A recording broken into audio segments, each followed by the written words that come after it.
in the sky,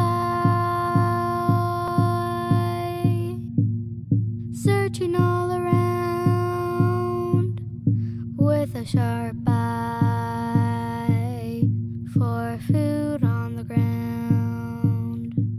One day, a student came in and said, "I wrote a song, Mrs. Gillen. Can I sing a song for everyone at the end of relaxation?"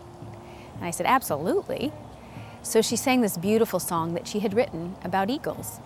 So we decided to make an eagle theme for that class.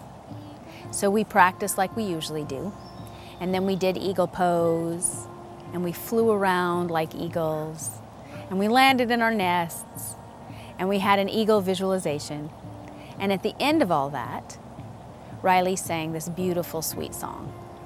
And it was such a beautiful class, we decided to use that as our first yoga video. Jim and I started teaching yoga first, and then I started using it with the children at my school.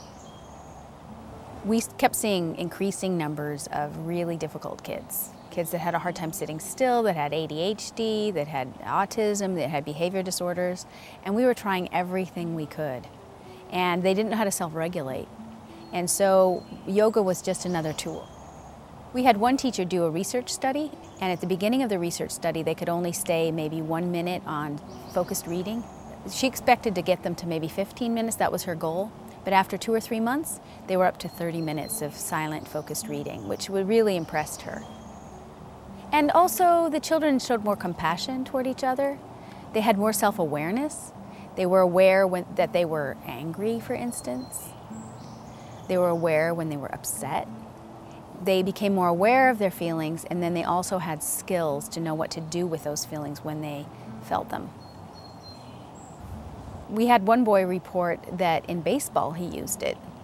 He was having a really hard time in baseball because he would get upset when he got out, or he would get anxious when he went up to bat. And he was telling me a story about how when he was up to bat and the bases were loaded and he had 2 strikes, and he felt himself getting very anxious. He could feel that feeling, and he took 3 deep breaths, and then he slammed the ball. And he was very proud of his ability to take that moment when he felt that anxiety rising and use that skill to help him through that moment in baseball. Children respond to other children. We had a child lead this because, first of all, she's amazing at it. Her name is Haley. And also because the children really listen to her because they're closer to her age, and they can see in her poise and her elegance. Many parents want their children to do things right, including yoga.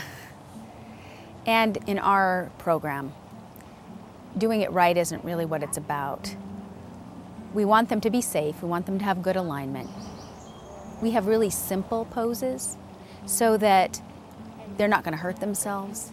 And it's really more about learning to be aware and learning to know themselves and practicing skills for living, for health. A big part of what we're doing with Yoga Calm is helping to create community. And it's the beginning of education. We create a classroom that's safe, where kids are open and trusting of each other. That's where you begin. That's where you teach math, science, PE, whatever it is. From that background, that safety, and from the education, we're hoping to create caring, compassionate citizens. Yes, they need to know how to create a living and to be productive, but we really need also people that want to care for each other and the planet, and to make a better world for themselves and their children too.